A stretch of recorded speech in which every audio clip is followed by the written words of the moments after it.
Japet Aguilar may bago ng big man na makakatulong sa ilalim ngayong finals. At Ken Holmquist is spotted sa tryouts para sa Converge. So yan ang ating mga tatalakayin. Speaking of Ken Holmquist, ang 6'8" big man dating na draft sa PBA para sa team ng Ginebra na kung sa ay isa sa big man na tinawag ding journeyman dahil sa iba't ibang liga at team na rin ang kanyang mga napaglaruan.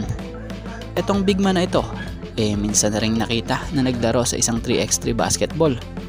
Minsan rin nakasama sa ensayo ng TNT Tropang Liga na kung saan siya'y pinakilala pa. Hindi nga natin alam kung bakit ito'y nawala na rin dito. So bukod dyan, nakapaglaro rin ito para sa team ng Zamboanga Valientes. At nito lang na napabalita itong nag-e-ensayo para mag-tryout at makakuha ng spot para sa Converge na kung saan ay batay sa naging update ng Purple Rush credit po. Rush update. Former Ginebra big Ken Holmquist was spotted at Gatorade Hope Center for day 2 of tryouts with the fiber exercise.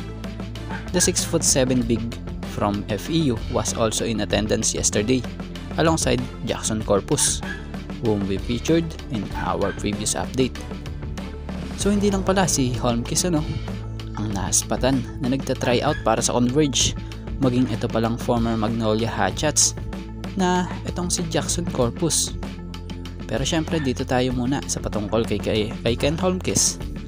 Itong big man naman na ito may pagmamalaki din naman dahil naging part din ito noon ng Pilipinas Men's Basketball National Team.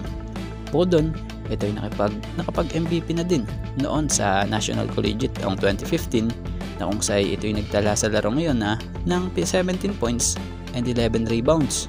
So double-double. So bukod doon, ito din yung player na minsan nabanggit na rin ni Coach Tim na small version ni Nikola Jokic. So sa ngayon, abangan na lang natin kung makakakuha ba ito ng spot ito sa Converge soon. At dito tayo sa bagong makakatuwang ni Japet na big man ngayong mulit magtutuos ang Ginebra at TNT sa finals.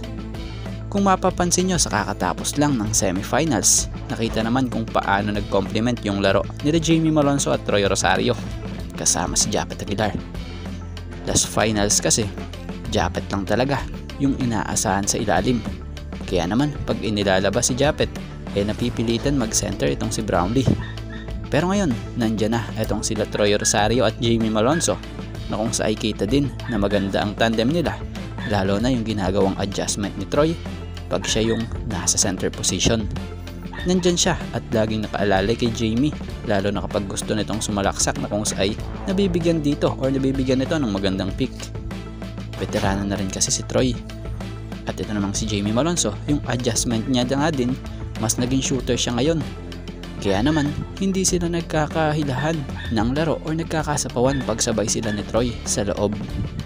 So, ang maganda nga ngayon, nadagdagan talaga yung inside presence din ng Ginebra dahil din kay Troy, plus yung rebound at yung depensa.